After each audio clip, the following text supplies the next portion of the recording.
Hi everybody, Randy Ray here. Not too long ago, I put out a call for questions so that I could do a question and answer video celebrating 300 subscribers. I've got 11 questions here to answer, and I want to thank everybody who asked a question. That includes Literary Love, Old Stuff and Fluff again, Elder Talk, Rob O.C., and of course, the lovely Ginger Bibliophile. Okay, so I'm just going to get right into it. The first question, which might take a little while to answer, is what is your idea of a perfect day? Well, okay, I wake up healthy, without a headache. I don't have to take any medication. I've got plenty of time to get ready. I get to have pancakes for breakfast, probably at Old West Cafe, which is my favorite breakfast spot here in Denton. And then after that, we're probably looking at a trip to a couple of bookstores with my daughters. Probably Barnes & Noble, but definitely Recycled Books and Records here in Denton. You know, I keep meaning to go down there so I can take some video and show y'all just how special this place is. It's in the old Opera building on the square. I've got over 500,000 books in stock. Staff there is really friendly, really well organized. You never know what you're going to find there.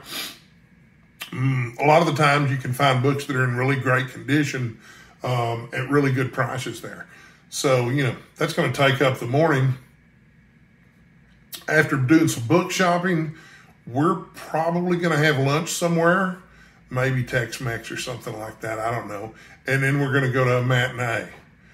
With any luck, it's going to be a matinee at the Alamo Draft House, where we're going to get to see something really classic and wonderful, probably Casablanca. I mean, this is my perfect day, right? And why wouldn't I want to see Casablanca on the big screen on my perfect day? And then maybe a nap after that, and then dinner at a really, actually, you know, I was going to say dinner at a really great steakhouse, but I'm going to change my mind. There's a sushi restaurant in Denton, Texas called Kaiichi, which only has a sushi bar with 12 seats. And it's incredible because not only is the sushi there the best I've ever had, and I've had sushi all over the country. When I worked for Hotels.com, I got to travel a lot. And I had sushi in San Francisco, New York, just everywhere we went. And nobody even comes close to what you've got at Kaiichi. But what's really weird and cool about the place is it's also the best steak within about 20 miles of here. And his Italian food is better than, well, or at least as good at, maybe better than the best Italian restaurant in town. So that would be, and then back to my place for a little bit of conversation. And, you know, as it says in the description of my channel, I like to go to bed early. So I'm probably going to go to bed early after all of that. But that's a full day, but it sure sounds perfect to me. I'd probably squeeze in a YouTube video too, you know. When was the last time you laughed so hard that you cried? Yesterday. You probably want to know why. I was watching a movie called What's Up, Doc? It's a Peter Bogdanovich film from the early 70s. Stars Ryan O'Neal and Barbara Streisand. It's a screwball comedy, so it harkens back to the screwball comedies of the 30s, particularly one that starred Cary Grant and Katharine Hepburn. I can't remember the name of it right now, but it's terrific, and it's you know, got a lot of similarities, obviously. Anyway, funny. Oh my God, I laughed so hard at this movie. It was terrific. Instantly went on my list of favorite classic films. And I've been a big fan of Peter Bogdanovich since 2010 when I got to hear him speak at Turner Classic Movie Film Festival. The first one they ever had. It was in Hollywood. It was really cool. Favorite fictional character, Henry Lightcap from a novel called The Fool's Progress, which was written by Edward Abbey. Yeah, so favorite non-fictional character? That's a little more interesting.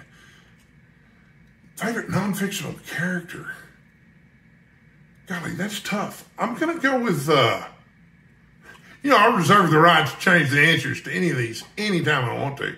But Jimmy Carter's a pretty interesting person to read about. Where are you in Texas? Right now I'm in Denton, Texas at Driftwood Ranch. This is basically my hometown. I've spent a third of my life living in Bonham, Texas, home of Sam Rayburn and the world famous Fighting Purple Warrior football team. and a third of my life living in Dallas and a couple of suburbs of Dallas, and then a third of my life living here in Denton. I'll probably die here in Denton. This is a great town. It's wonderful. I love it here. What's your favorite episode of Strange New Worlds? Okay, so I don't remember the titles of these episodes, so I'm going to look right quick. And I'm going to cop out on this one. It's going to be a two-way tie. But it's my question and answer video, so I'm allowed to do that, right? So I've got Google pulled up here, season 2 episodes. No, I don't need to look at season 2. I need to look at season 1. Okay, so the episode where they fight the Gorn was really, really good. I love any of that space battle kind of stuff. That was a really good episode. I don't remember the name of it. I think it was Memento Mori. What a great episode that was. And then Equality of Mercy, I thought was a really solid episode. If for nothing else, we got to see those wonderful wine-colored uniforms from the early films. Star Trek II, starting with Star Trek II, The Wrath of Khan, going through the undiscovered country, which are such terrific uniforms. I've just always thought it's a shame that we never got a whole series where they got to wear those uniforms throughout the series. But those are my 2 favorites. But I don't think they made a bad episode of Strange New Worlds, not in season 1 anyway. I'm not as crazy about the actor playing Captain Kirk, but, we'll give him a chance. Maybe he'll grow on me. Did you happen to watch HBO's Rome that came out years ago? And if you did you like it or not? Yes, I watched it when it came out, and I thought it was absolutely a terrific show. Watched it with my wife, so it's been a long time ago. My wife and I have been separated / divorced for over 10 years now. So that's probably 15 years ago that I watched Rome. Solid acting, HBO, man, they don't hardly make a bad TV series. But I guess this was this still kind of early in the prestige TV thing? I don't know. Anyway, solid show. It's a pity it only lasted 2 seasons. What is the first book you remember reading as a child? I know I read a lot of the little kid stuff when I was a little kid, but I don't really remember any of them by name.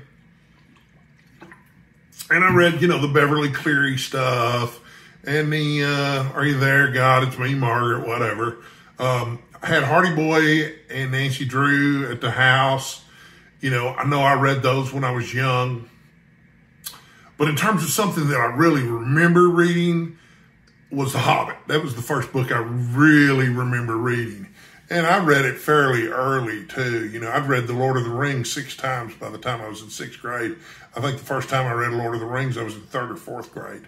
So I got started a little bit earlier.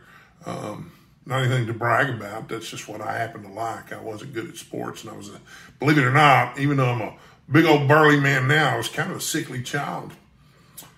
Yes, The Hobbit is the first book that I really remember reading as a child. I remember liking the Little House on the Prairie books quite a bit. I might remember reading those before that. So I know my friend Priscilla at the Evening Reader is a big fan of the Little House books, so she'll probably get a kick out of that. Number 9, what is your favorite Western book? Okay, well, I'm about a quarter of the way through Lonesome Dove. Right now I'm reading it for June on the Range. I would imagine by the time I'm finished with it, it will be my favorite Western book. But I really enjoyed Appaloosa by Robert V. Parker. Great book. And I love Shane by Jack Schaefer. And True Grit by Charles Portis. And I guess I'm supposed to pick a favorite, not 3 favorites. I'm going to go with Shane by Jack Schaefer. Really solid book. My favorite Western movie. Ooh, that's a tricky one. Off the top of my head, I'm going to say The Searchers with John Wayne. Wow. Really surprising movie. Really grateful I got to see that one on the big screen a few times too. But yeah, The Searchers is really terrific film. Although I really love Rio Bravo too.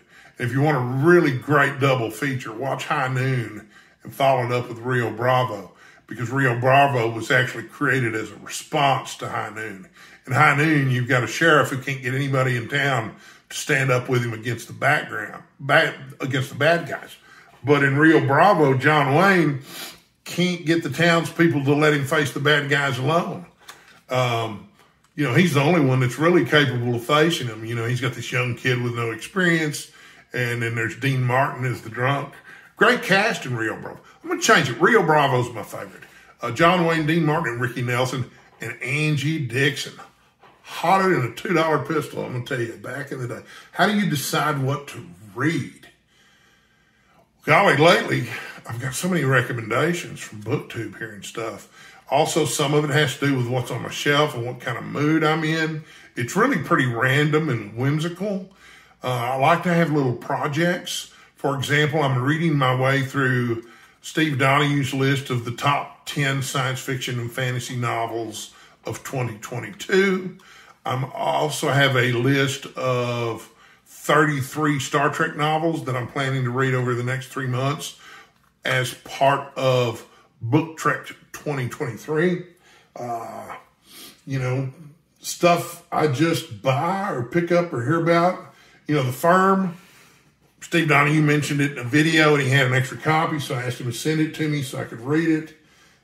This Quentin Tarantino book, I like books about film. I don't read a lot of nonfiction.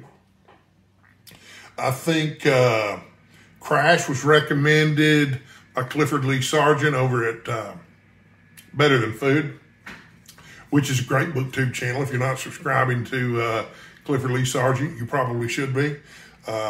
My Best Friend's Wedding just sounded cool. I don't remember where I got the recommendation, but when I looked at the cover and it was designed to look like an old videotape from the 1980s, I knew that would probably be for me. So yeah, it's pretty random these days what I read. I've just got various projects. I'm definitely reading more now that I've become part of the BookTube community, though, and I'm real grateful for that.